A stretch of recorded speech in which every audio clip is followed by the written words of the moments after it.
In the dark, I played my dreams. Permaculture flows like sweet streams. I'm the daddy with the know-how seed. Creating the world like it's meant to be. Permaculture, P-I-M-P, I'm the king. That's the love in everything. Bringing change, making it last.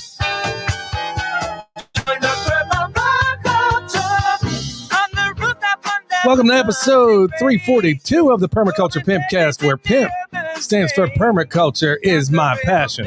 The only Pimpcast on planet Earth where we discuss permaculture, preparedness, and practical living. Permaculture, P-I-M-P, with soulful grace. In the Pimpcast, where we find our place. We fly the earth, one fly at a time. This market moving. Oh, yeah. Welcome to episode 342 of the Permaculture Pimpcast. This episode, as always, brought to you by Hickory Ridge Soap from TwoOldCrowsHomestead.com. Turn that simp into a pimp. Bam! Soil Saviors. Yeah. Okay, I'm going to have to get used to saying that one now because they are a new sponsor of the show. And what's going on with Soil Saviors? Well, if you listened to the program last night, you realized that we gave all the information about how we crossed the finish line. We showed the scalar testing along with the lab testing. And in a nutshell, we've crossed the line and things are looking good on that site. So all the people out there, don't worry. I'm going to have subsequent videos that I'm going to do over the coming weeks, giving you examples of how you can use this stuff, whether it's in your compost, in your garden, in your pasture, or in a case like we were at out there on a site that needs some serious remediation. Because, I mean, folks, the initial test, we even picked up nuclear radiation. We didn't even talk about that last night. I don't know how that even slipped our mind, but basically that's not there anymore, along with all the other bad stuff. It is really something else. So, folks, I'm glad to have them on board. So, if you need a link to get any of the things from Soil Saviors, it's in the description. All right, cool. Yeah, it's in the description, and that's where you're going to find it. But like I said, folks, I mean, it's been it's probably been 8 months that I've been using this stuff, and I didn't tell you about it until I knew absolutely sure that along with our compost had actually gotten us across the finish line. So, folks, don't worry. Like I said, I know there's a lot of questions out there, and we are going to have answers, and we're probably going to do a giveaway here before too long. So let's just jump right into it. Farm news. Well, before I get into the farm news, just moments before coming live here, I realized that Tulsi Gabbard just, at the behest of President Trump, just declassified 230,000 documents from the Martin Luther King Jr. assassination. And I'm thinking, okay, at this point, if we just keep on about Epstein, we'll find out what really happened in 9/11, or at least another version of it that nobody's going to believe. But I'm curious just what these records are that came out from MLK. But you know what it's doing? Okay, let me not say what I think. Why do you think these documents just hit the street, honey? Distraction. From what? Epstein. Everything else. Not even necessarily Epstein, because I think Epstein is a distraction. I think the whole digital movement is the actual news that they're just distracting us from. I mean, that's what I think it is. The digital movement, you mean regarding money and everything else? Money, people. Yeah. Yeah, I don't doubt that it's all of the above. I mean, you got to always ask yourself, your dog is behind this chair right now acting up. That's where she's just laying there. She's not acting up. Yeah, well, she's kicking my chair, so that's not helpful. Anyway, yeah, that just went hot a little while ago. And then all of a sudden we're told about, of course, like, we've known already, Obama, Clinton's, they're all freaking criminals. Yeah. So that got us to stop talking about it. And the sad part about all this, it's working. It's working. Everybody is not even, and like I said, I've seen more evidence of Bigfoot than I have of Ghislaine Maxwell being incarcerated. I wrote that on Twitter, and I'm dead serious. I have seen no interviews with the woman. I mean, you see these grainy pictures through a fence. How do we even know she's in prison, folks? How do you know Epstein ain't, sitting in the Golden Arches in France somewhere? Who even knows? I mean, you can't even believe anything they're telling you these days. But anyway, that just came hot. And then also, this I'm calling this good news that Dr. Kirk Moore, who was hitting people up with saline. Well, the Justice Department, this is the only thing Pam Bondi got right, but even that was deflection. Dr. Kirk Moore, I believe he was a plastic surgeon, and he was shooting people up with, he was basically signing their, what do you call those things? The vaccine cards, saying, yeah, hey, we gave him a vaccine. And of course, the FBI did a sting on him. Somebody did. And he was about to be locked away for a long, long time. And now Pam Bondi pulled the case on him. Want to know why? Because then you might start asking questions, because this guy had entirely too much light on him. Too much light on him. And people were going to start asking questions. Oh, hold on. You mean to tell me, whoa, we need to change the narrative away from these vaccines and what was going on under Operation Warp Speed and the administration behind it. Folks, they're all working together. Like I said, I'll eat my hat if Obama, Clinton, or any of the above go to the joint, or even see a courtroom for that matter. I'm just not believing it. No, no, it's not even, they won't even get close to a courtroom. No, everybody is, but the distraction's working because nobody's talking about Epstein anymore. And I'm like, man, are we so easily amused? But here we are. Okay, we're going to talk about some interesting farm stuff now. So, boy, this is going to be quite a segue. So I'm not even going to ease into it. I just wanted to cover that one right off because, like I said, 230,000 MLK documents, probably chronicling his favorite chicken joints or whatever, or, his favorite place. It'll be some nonsense like they had in the Warren report of dig this. People don't even believe it every time I tell them, but it's true.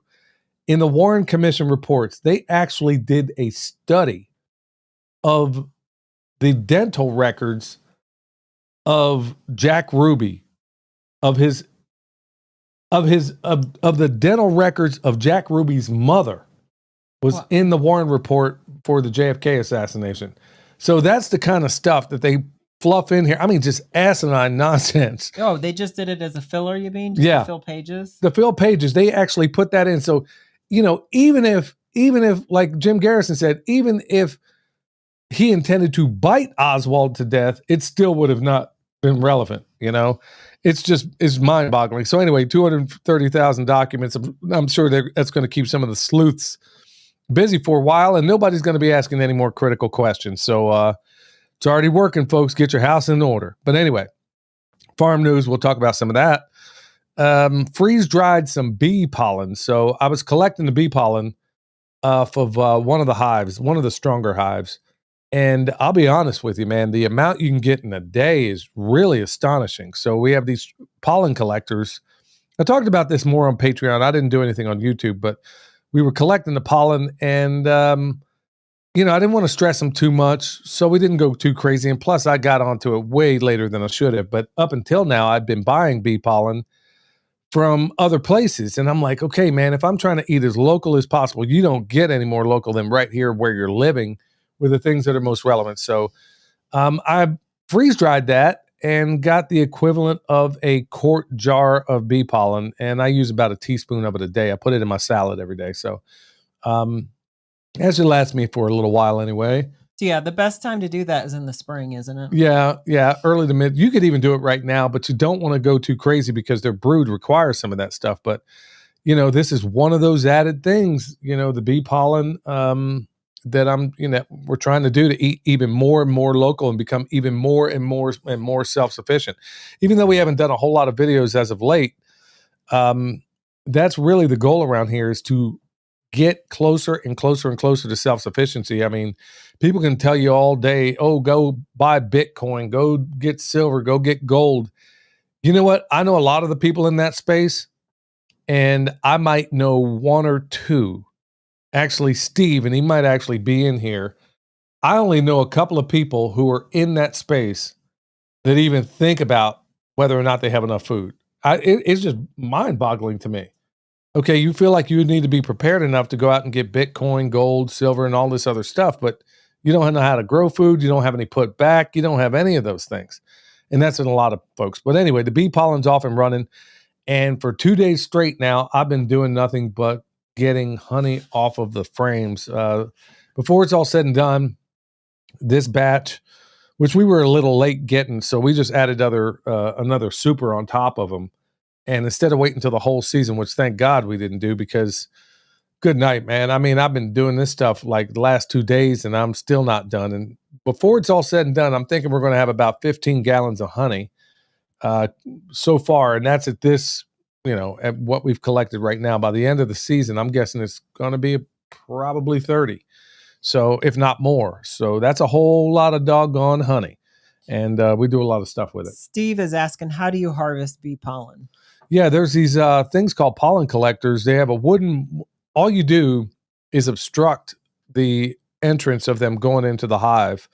And you just take a couple of screws, you screw it right on the front of it. And then what you should do, there's a little flap on the one I have. I have a little yellow plastic one, and they cover the whole entrance.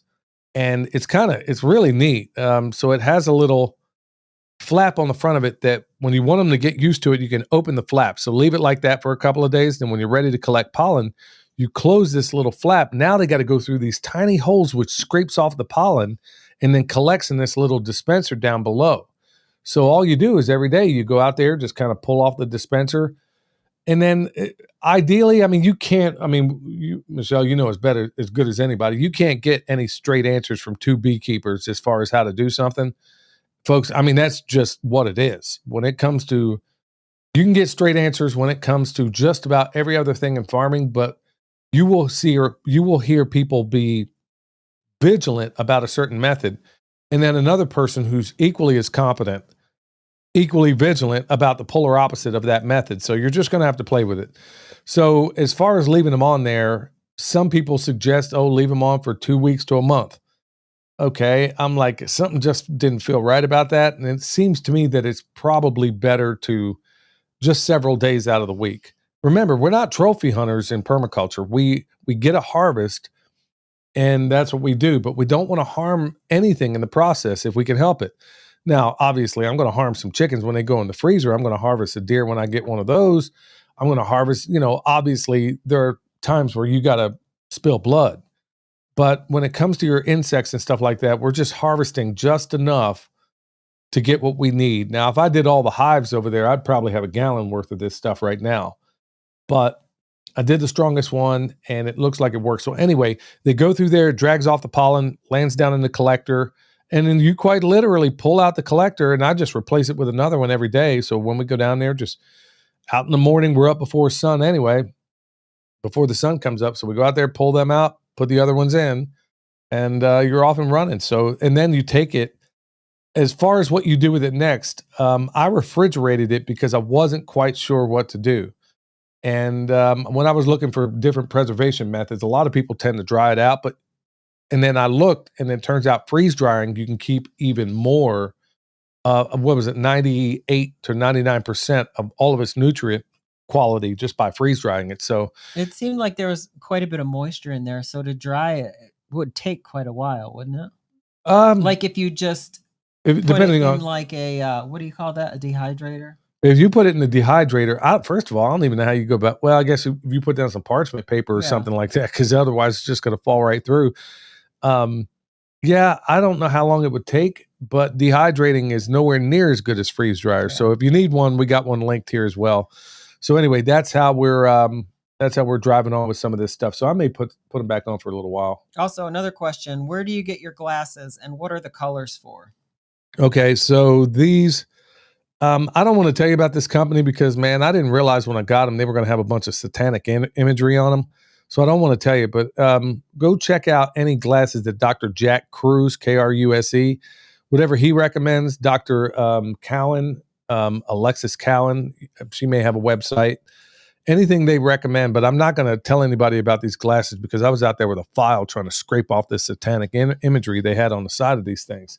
So anyway, we got yellow when you're during the day when the sun's still shining. The only time you ever get blue light really is at its peak midday, okay, when the sun's highest in the sky, depending on your latitude and where you live. So when the sun's still shining right now, these block 60% of the blue light coming off the studio lights and the computers and everything. She needs to have them on too, but for some reason, you might want to go get them, Michelle. I think they're right here. Okay. Yeah.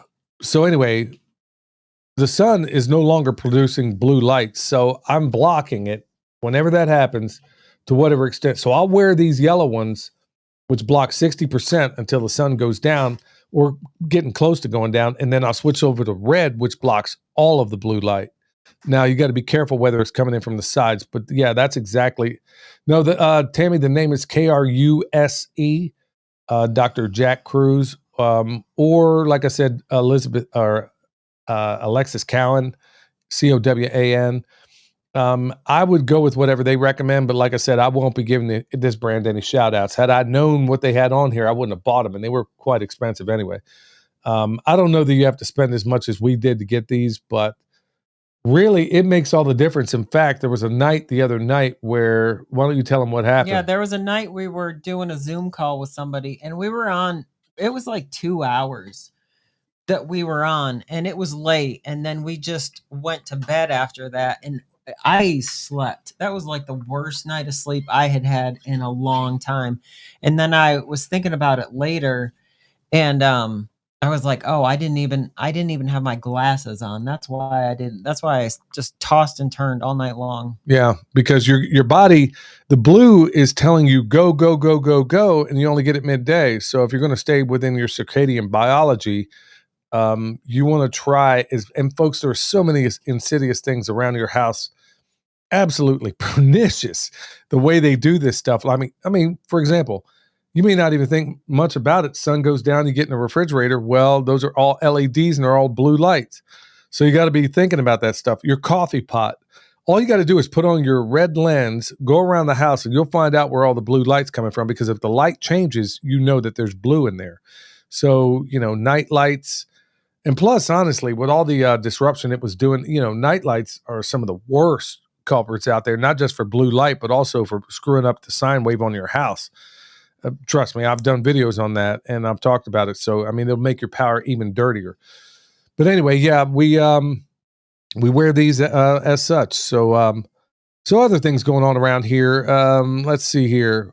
Well, we got the little chicks. We got these baby chicks, and we hatched them out, and they're over there by the sheep. Now the sheep they're in an area that they've never been before, and this is a good thing. In fact, we're going to talk about that as a main topic of the show. And honestly, there's a whole lot of other things going on around here in terms of just maintenance, folks. If you're not, my buddy Brian Perry did a video, and I posted it on X, and it's Flannel Farms. And I'm going to kind of touch on it just a little bit, where he's saying, look, is homesteading dead? Is the homestead movement dead? And he goes through and he, chronicles all the reasons why he's asking that question. He had called me up before, and he says so in there, and he was asking me, hey, have you noticed this? And I was like, yeah. In fact, I predicted it. I said, when Trump gets elected, you're going to see everybody go right back into the matrix for the most part. And it happened on cue. But with all the snafus and crazy stuff going on, it's probably some people are thinking, okay, maybe I'm jumping the gun a little bit too early. But seriously, yeah, a lot of people are going back into the matrix. So people are probably, and they have been asking, well, why haven't you made any videos as of late? Honest truth of it is, folks, I'll be honest with you. Number one, we are going a mile a minute around here right now. From the time we get up, which is before the sun comes up, till the time we go to bed, it is just that time of year where it is near. I got to be a farmer first. I have got to be a farmer first. I know other people do this, and this is their main source of income, and I understand that. But I'm not going to let my farm go to pot because I'm too busy trying to do content. And I'm not saying other people are. I'm just saying that's part of my reasoning. And honestly, part of what Brian said kind of hits into it. We don't do this for the money. Lord knows we don't get paid anything from YouTube for doing this. If we did, it would be pennies it wouldn't be dollars per hour, it'd be pennies per hour, because I don't fall into I don't fall in lockstep with all the things I know. We could do the trad wife thing where I'll show her out in the kitchen where she's wearing a skirt and, No, we can't. Okay, yeah, we could. No, we could. can't. We could do all the things that would boost views, and I just don't play that game. I'm going to do videos about the things I'm doing that day, but honestly, to do a video a lot of times means I'm going to cut into the time I have to do said thing. So I got to be a farmer first, folks. I hope you understand. I mean, a podcast is a little bit different. I mean, I can prep for it, and since I'm speaking 99% extemporaneously on this, it's not that difficult to do. It's not a big, and plus it's also cathartic to a certain extent, because I can sit out here, see your comments to what extent I'm able to do it, and at the same time get a lot of things off my chest that are irritating me, aggravating me, or talk about some of the fun things that are going on out there. But also there is that little slight piece where, like he's talking, like I'm wondering, what's the point? Nobody's paying attention. Nobody cares.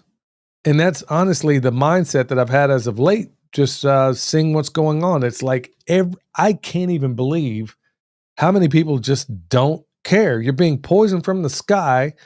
Most people don't care. You're being poisoned in your food. They don't care.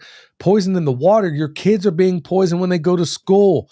I mean, every single aspect of your life. And folks, if you only knew the full extent, there was an article I just got from Mellow Cat. I had her on a while back, where she was the one that busted that chemtrail pilot.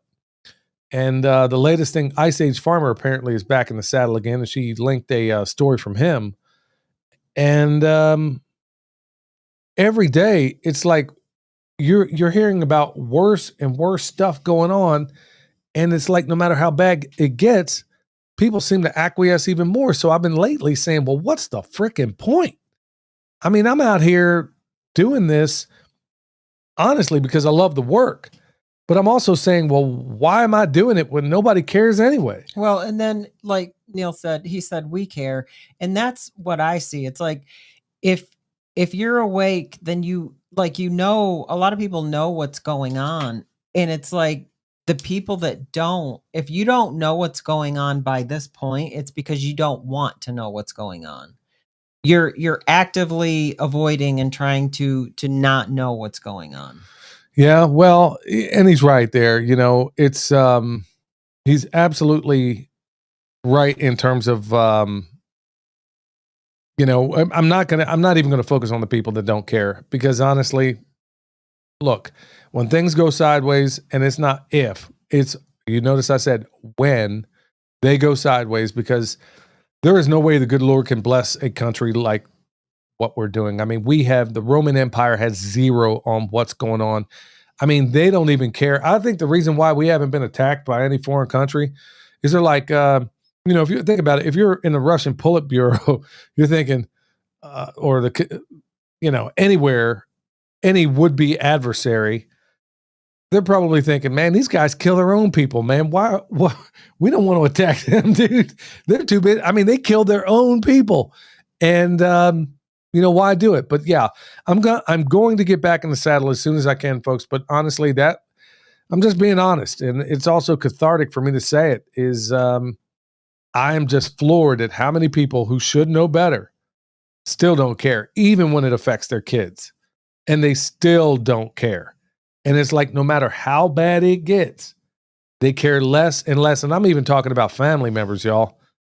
I mean, people that it's not as if they don't know me, and it's not as if I don't bring the receipts. And still, I want to go on vacation. I'm like, okay, you're barely living the way it is right now. Oh, I need to go on vacation. Going to the beach. Oh, okay. You do what you got to do. Anyway. Yeah. So anyway, we got a lot of other things going on here too. Weed eating, the whole 9 yards. So sorry to go a little bit dark there, folks. Like I said, I'm just keeping it real, as I always try to do. And hopefully there's a number of you out there that still are doing the right thing. And you know what? I think if we were all in a room right now, I think you guys would probably I think we'd all be I think we'd all be commiserating to a certain extent because every time we do go to a place, I mean, it's the people there are always like on the Isle of Misfit Toys. That's the way we always feel whenever we go to these things. So maybe that's part of the reason to go to these things. All right, y'all, Redemption Shield 10% off with promo code PERMA. Remember, whenever I do this show, I'm G'd up from the feet up and I'm grounded, but she ain't. No, because you switch things up in here and everything's messed up. You can stick your feet over here. Look, just, hey, I'll touch you, so now you're grounded. I touched you, so now if I'm grounded, now you're grounded. So anyway, if you want a grounding mat or any of the things they have over there at Redemption Shield, promo code PERMA will get you 10% off. And remember, Wave Watch, Billy 100 will get you $100 off that Wave Watch. Puts all those awesome healing tones in there, and it does wonderful things. I mean, you're a big fan of it when you're having women problems. I know. Well, that. it's not just that. It's headaches. It was like nausea from who even knows what was causing that. It's not just. I'll tell you what was of different things. I think you can kind of whittle it down. I'm saying I don't know if it was the frequencies. I don't know if it was the toxic coal ash that they're dumping on us every single day. It's hard to tell when there's so much coming at you. Yeah, well, I wonder if they got a setting on that thing for when your wife has an attitude or something like, hey, honey, wear this a while. Yeah. No smart response for that? I'm thinking it in my head. Yeah. I'll spare our audience. All right, y'all. Homesteaders United Jamboree. That's going to be August 28th through the 30th. I will not be there. Neither will she. But East Tennessee Homestead Alliance Festival. Man, that's a whole lot in there. I will be at that one. That's going to be September 12th and 13th, and that's going to be in Knoxville, Tennessee. At least I didn't say Kentucky this time. So let's get on to the good news. Let's see here. And I want to thank everybody, by the way. I forgot to do that right off. Hey, thanks everybody for coming in and hit that thumbs up. Tell everybody we're live. So here's good news. So check this out. I'm kind of condensing these articles. I'm not going to sit here and read them all, but this is the good news that I'm finding out there. So fully unvaccinated babies are much healthier. So check this out. 60% of all the expecting mothers across the nation are saying absolutely niet. No way, no how, ain't going to do it to any of these vaccines right now. And can you blame them based on how things have gone over the last several years? So they're looking at the tea leaves here. I wish it were higher than that because they're still shooting babies up. What do they say? 25,000 a day are getting shot up with this mRNA as they're born. I mean, are you kidding me? Yeah, but Kennedy's your savior, right? Yeah. Anyway, I digress. So I'm saying 60% of the women saying no to vaccines. I think that's definitely improvement. I would love to see 100, but so many people are so willing to be spoon-fed information from people that they consider to be in a position of authority. And nobody has authority over you except for you. Are you the boss of you? Yes. That's right. That's exactly how we roll around here. All right, y'all. I'll tell you what. This headline nearly knocked my junk into my watch pocket when I read it because I was like, no way this is accurate. And it is. Check this out. Senator Cory Booker introduces Pesticide Injury Accountability Act to hold chemical companies liable for health harms. Folks, I went in there and I read this.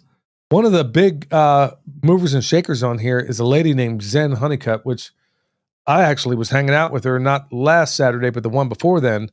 And she sent me an email regarding some other stuff. But anyway, we work in some of the same spaces and we belong to some of the same groups. But anyway, Zen, she's linked in this article talking about, first of all, Cory Booker.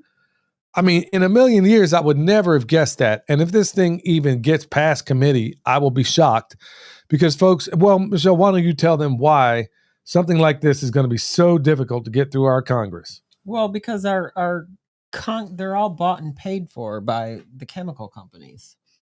Yeah, nearly all of them. In fact, and if it's not the chemical companies, it's the drug companies. And if it ain't the drug companies, it's APAC. I mean, that's just all of them. Well, that's all of them on that one. Yeah. I mean, all of them are basically bought and paid for, except for maybe Thomas Massey.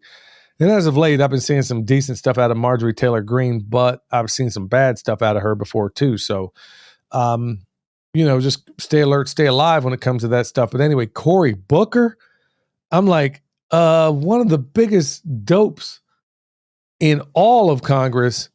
And this dude is coming up with something that's really worthwhile. But hey, if a notorious liar tells the truth, it's still the doggone truth.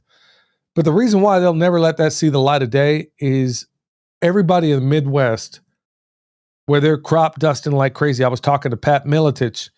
I called him up the other day. We were talking, and, he was feeling congested because they were flying those planes over next door, and of course, he's using that soil savior product to offset exactly what they're doing. It's just absolutely cold-blooded. I mean, if you look at some of the cancer rates, some of the highest, if not the highest, are in places like Iowa, where these guys and gals are out there working in these fields. And folks, I hate to break this to you, but you're eating a lot of that food, okay? Or your animals are eating it. So it's it's a real nasty scenario there. But hey, Cory Booker, I got to give a hat tip to you, bro.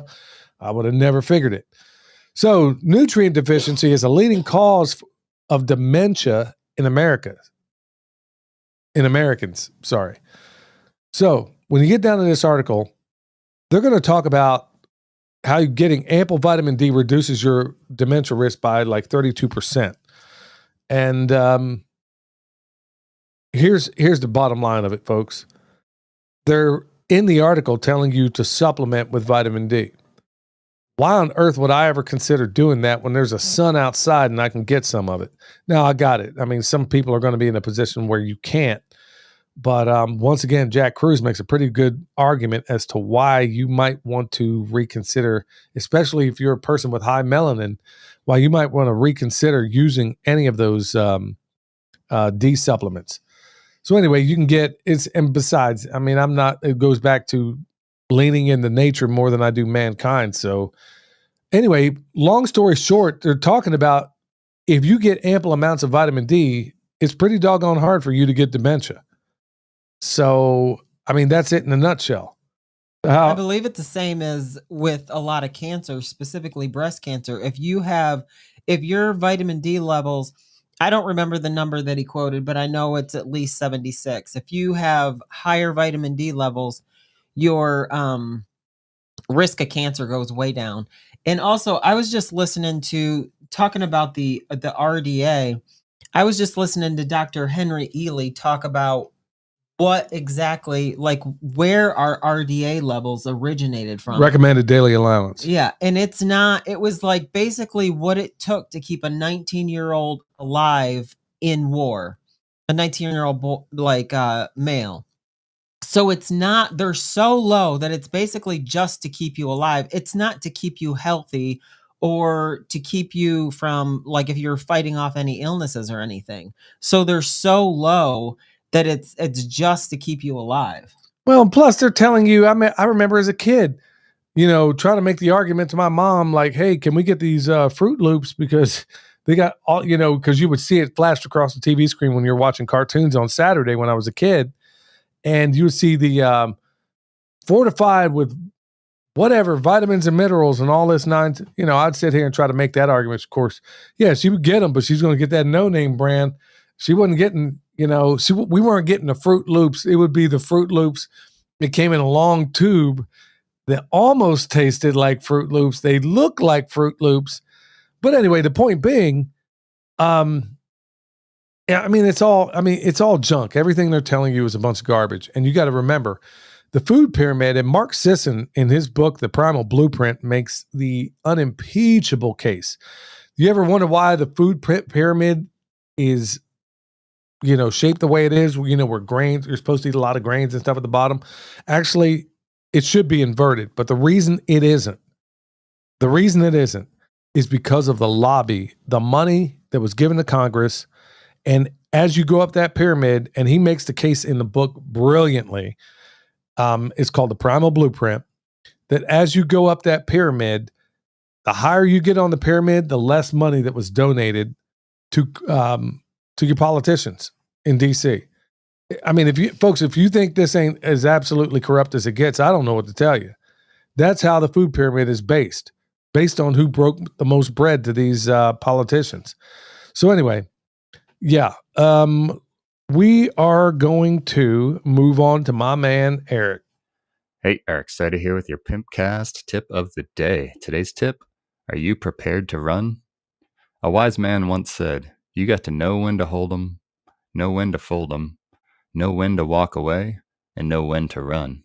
Before I discovered permaculture, I was studying wilderness survival and tracking at the Tracker School with Tom Brown Jr. My first class was in 2004, and I've been thinking about collapse ever since. I've never felt as much urgency to be ready to get in the wind as I do now. It might be a consequence of getting older, but it's harder and harder to see this bus slowing down. Are you truly prepared to evacuate?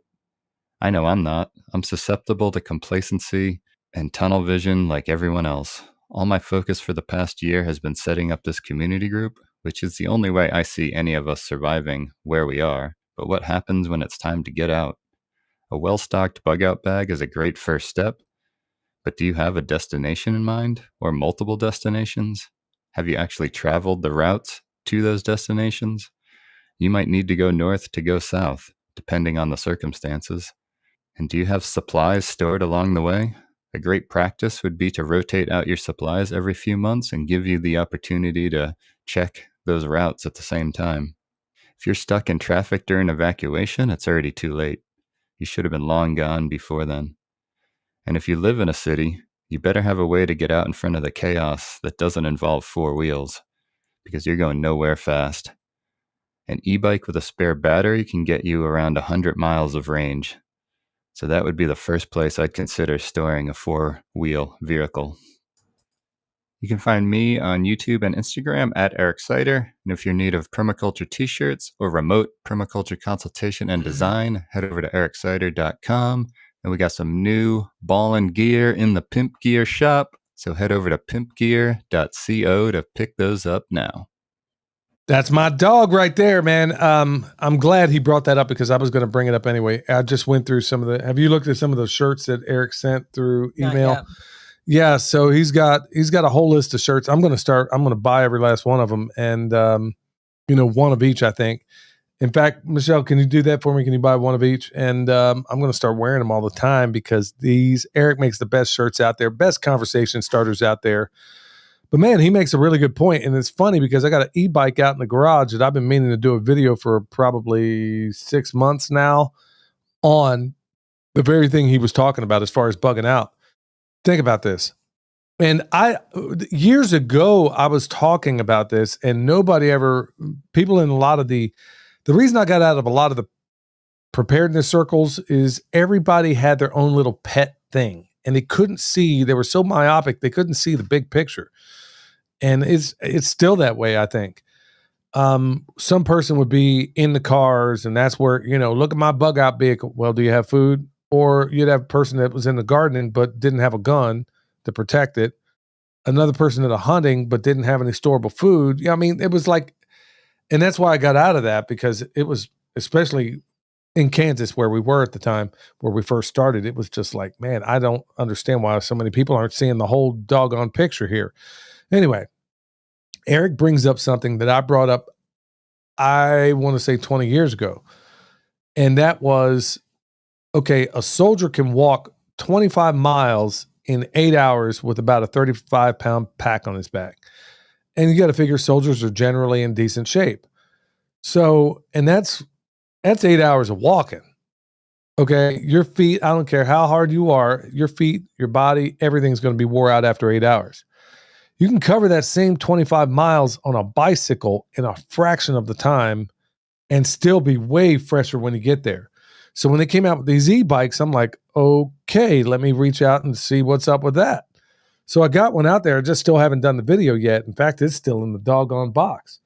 And I was going to actually, and Eric, like he was saying there, just have a e-bike with a spare battery on it. You can always pedal this thing, but to get 100 miles and still be fresh by the time you get there, I mean, that's pretty impossible to beat, especially if you're in a place where you may be gummed up with traffic. That may be your best way to get out.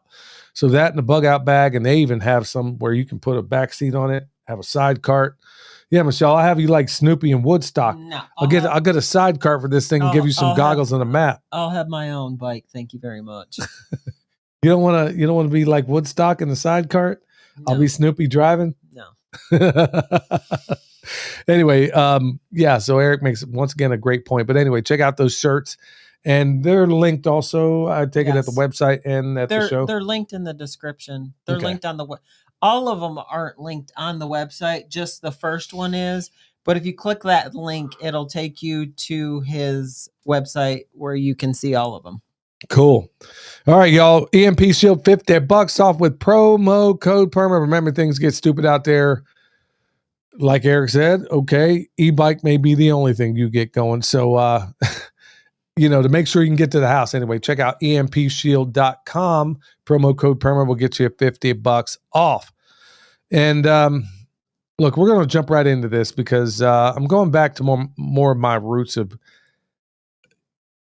preparedness. I mean, everything we do is always going to have a preparedness tint to it, whether it's overt or not. It's still always going to be there. Now, I want to talk about sheep in the orchard. Are they soil builders or tree killers? Because I can see both sides of that. And that's with any animal out there. And you can absolutely decimate anything with poor management.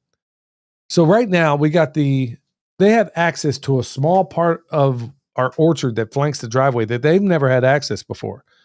So we did a number of things out there, but before I even get into that, I mean, that's basically, I'm going to make the case, I think, as to why I think you should, and some of the cautionary things you ought to be worried about. And of course, Michelle's going to talk about it as well.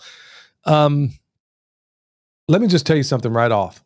This is the first year I didn't go out there and go behind them with a weed eater.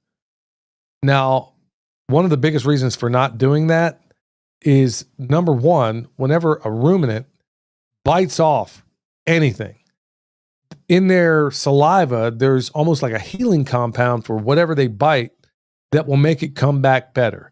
And it's also going to improve the exudates in their roots or what they put out. Okay, that's number one.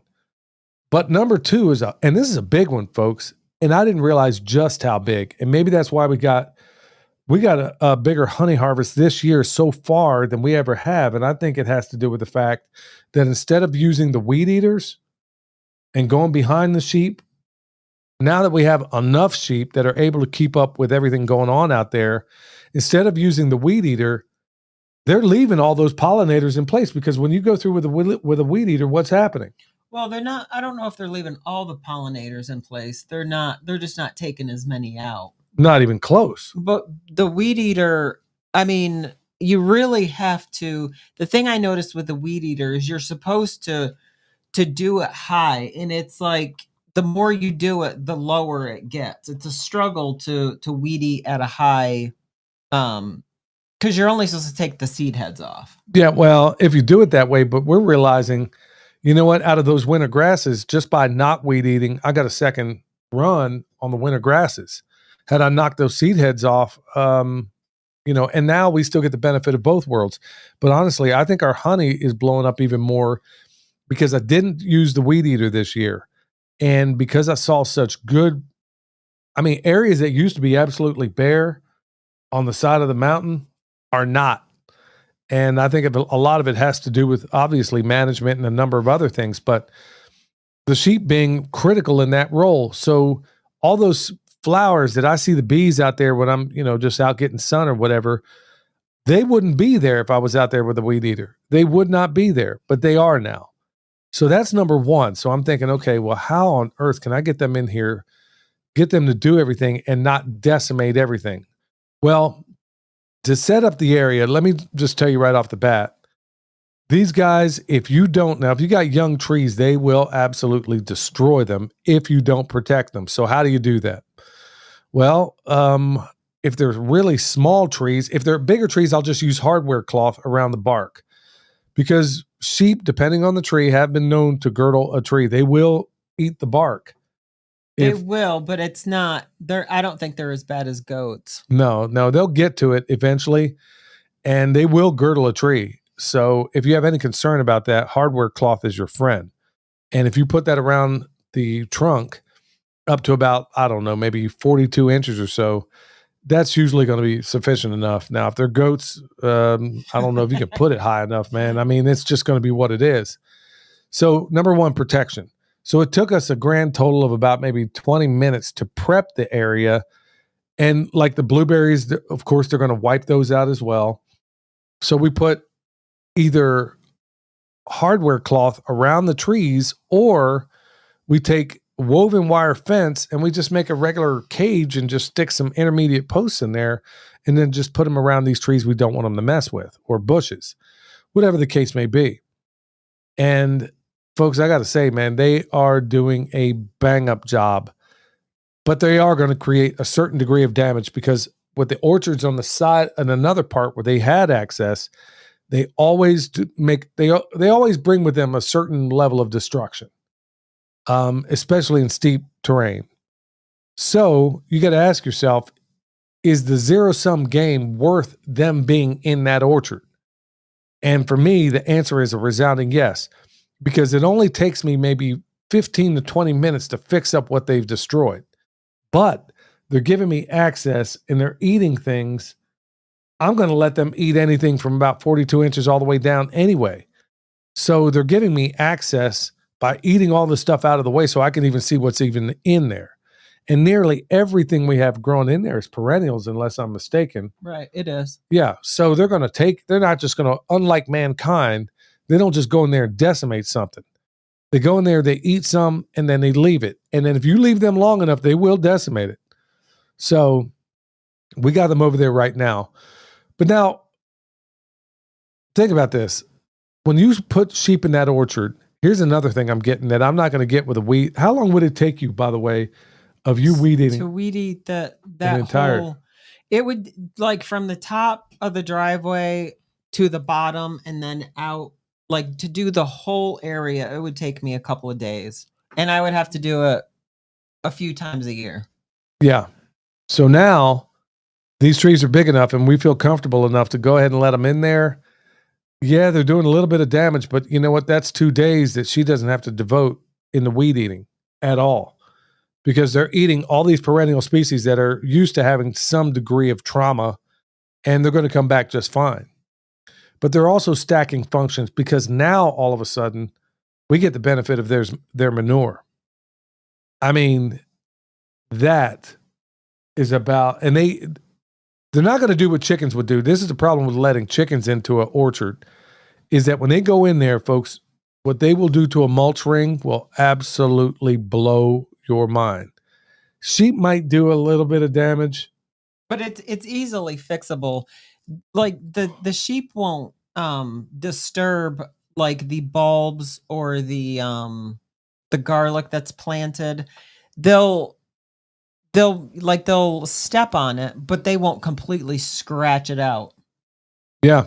I mean, plus you got fertilizer on legs. So we're not using any fossil fuel. I can't believe I called it that. We're not using any fuel, because there's no such thing as fossil fuel. That's another podcast altogether. Anyway, we're not using any fuel, and we're not using human capital in any form outside of just moving them in there. And then the little bit of cleanup that we have to do from the damage they've made, it's a win-win. Plus, all that fertilizer that's dropping down there and all the weeding that I don't have to do is all being done with them. And it took about 20 minutes of preparation to get everything squared away to let them in there. I would rather invest 20 minutes of us putting cages around things than 2 whole days spent weed eating and thinking, good night, man. You know, I mean, and then you got to worry about, okay, did you get into a wasp, especially in the dead of summer like right now? I mean, man, them yellow jackets will light you up like nobody's business. So, you know, and plus we plan everything for these guys to have, at least to some extent or another. We share with our animals as well. So if you use them at the end of a season, like Stefan Subkowiak did, he was like, dude, he never saw sheep that were so fat in his life when he let them go in after they're at the end of a season. You can do it any time of year as long as you just take the precautions. But yeah, I mean, instead of you having to go out there and pick everything up, or you can ring some pigs, you can ring the noses of a bunch of pigs and have them go through. They'll take care of all that, and then they won't root at the same time. It doesn't have to just be sheep. But if you're going to get chickens in there, man, you better be very, very, very strategic about how you do that. Now, they will break up the pest cycle. They will do that, but you want to be especially careful. Like if you got a bunch of fruit on the ground, yeah, the chickens will get the job done, but they're going to destroy everything unless you leave them. I would only let chickens in an area like that for maybe the last part of a day. Yeah. I mean, I would not give them a whole day in an orchard. No way, no how. At least not the way we have it set up. So you're going to get equal manure distribution all through there, and everything is going to benefit. Remember, folks, if you're going out there with a weed eater, nature knows you used a weed eater, and so the exudates are not going to be the same as when you let a ruminant go out there and do that work for you. So you're going to see improvement, I think exponentially, really, compared to going out there with a weed eater. If you can ever use an animal, good night, do it. Absolutely do it. Now, some of the concerns I got written down here that you might want to worry about, obviously, girdling a tree. So I told you how to avoid that. Now, they can also compact soil if it's wet.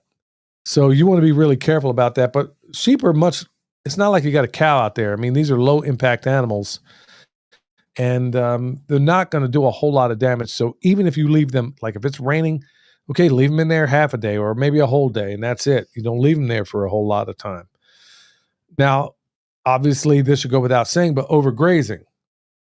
That's like, how many times have William and I talked about that? Yeah. The number one problem with most homesteaders is too many animals and overgrazing. Hoof pressure and wet ground, yeah, that's a bad combination. But honestly, if you have unmanaged sheep out there, and look, it's not the end of the world if they break a branch. It's going to happen.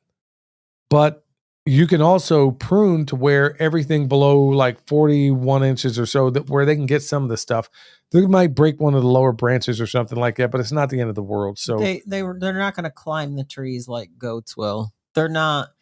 They might disturb the mulching a little bit or take some of the lower hanging limbs and leaves, but they won't. Their damage is going to be pretty minimal. And I'm talking about fruit trees. I'm not talking about blueberries because they'll wipe out blueberries if you let them. I'm talking about like trees. They're not going to climb trees like goats will. Well, then blueberries are also shrubs too. So, I mean, their growth cycle is going to be much different than a grass. So if they get in there and they wipe that blueberry down to the ground, you have lost that blueberry. So it's important that you definitely cage off the things you don't want them to get into. Bone sauce doesn't work on those guys, at least not from my experience.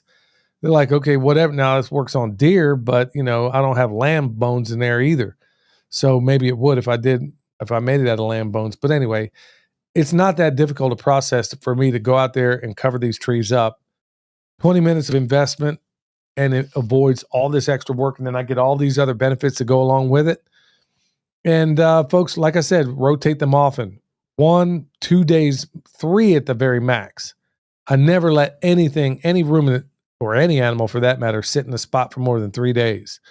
So no matter how big that orchard is, if you need to, if they need more than 3 days to get the job done, then make smaller paddocks. Make them much, much smaller. So they're also your cleanup crew. People will say, "Oh, well, you should never let them into your orchard or your food forest, or only do it this time of year." Folks, I would do it all year long, provided anything's vegetative out there and things they can eat, because there's a lot of awesome medicinal stuff that's growing there that isn't growing anywhere else. They're not going to get rosemary in the middle of a pasture. Well, and also it provides, depending on what your setup is, a lot of people do the it provides shade too, so it reduces that heat stress. And that's not something we necessarily have to worry about here, but if you're in some parts of the country, that can prevent them from losing quite a bit of weight this time of year. Yeah, that's a big deal right there. So, I mean, and then if you got them in a silvopasture setting, it doesn't have to necessarily be an orchard. But usually in the silvopasture setting, in most typical settings like that, you're going to have much larger trees that they can damage if they wanted to anyway. So you got to be cautious about those things. But folks, the reason why we're talking about this is, look, we are a permaculture farm. So everything to some extent or another has at least one degree of separation to something else. the chickens are always going to be closely tied to the food forest. They're going to be closely tied to the compost. They're going to be closely tied to the high tunnel, to the raised bed. Chickens touch everything. But to a lesser extent, even the sheep do the very same thing. And then to a lesser extent still, it could be your pigs. We don't have pigs on the side of the mountain right now, but you get the point.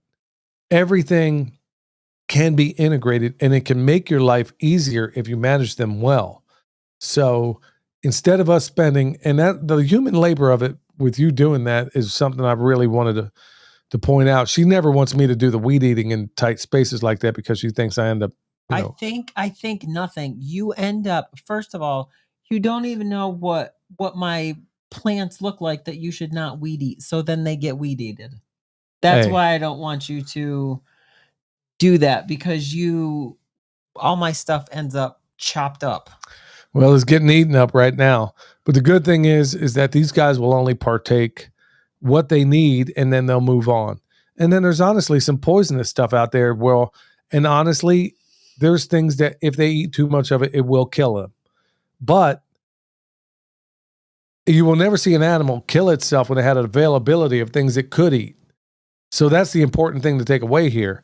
You don't leave them there so long where they're like, oh my goodness, man, this mountain laurel, this is all I got left. Okay, sayonara, boys, I'm hungry. Yeah, they're going to eat things that will kill them, or they will partake of what they need to keep them healthy. Let's say they got worms and, they're in an oak forest or whatever the case may be. And then they might eat some acorns because they need the tannins. It could be any number of things. So too much of a good thing could be a problem as well. So that's it in a nutshell, folks. I mean, don't be afraid to integrate your animals into your systems. I mean, even in your orchards, I mean, let's say you got a row here and a row here. Could you run animals in between them? You might even, in those cases, you can even run your chickens in between them. And then every time it rains, if everything is on contour, the rain will push the manure up against the trees that are downhill. I mean, you can absolutely make these things work in the most massive way. And all it takes is a little bit of creativity, a little bit of planning, and figuring out how to integrate all this stuff. And then you're going to be shocked at how much every step you take towards nature, folks, you're going to be shocked at how many steps you get right back to you. All right. Anything to add? I don't think so. Yep. All right, y'all. Hey, I want to give a shout out to everybody. Oh, I see Steve showed up. Steve Hall, my man. Yeah, I was just kind of talking about you earlier. You may have heard it. Anyway, want to thank everybody for coming in today. Like I said, we're going to get hot on some videos here in the future. Just going at 100 miles an hour, folks. I got to be a farmer first. I've got, especially in these times, I've got to make sure that things are on lock because things are getting crazier and crazier by the day. All right, y'all. Thank you so much for checking us out. Until next time, stay alert. Stay alive. The knowledge rings with roots that run deep. Wisdom from Saul and permaculture dreams. Let the ideas unfold. I'm grooving with the truth. Feeling nature's groove. Who's got the answers? All we need to do. Listen to the earth, they got us through. Let's see the change. Watch the world spin. From the smallest sprout to harmony begin. In the cycle of life, where the magic's alive. To the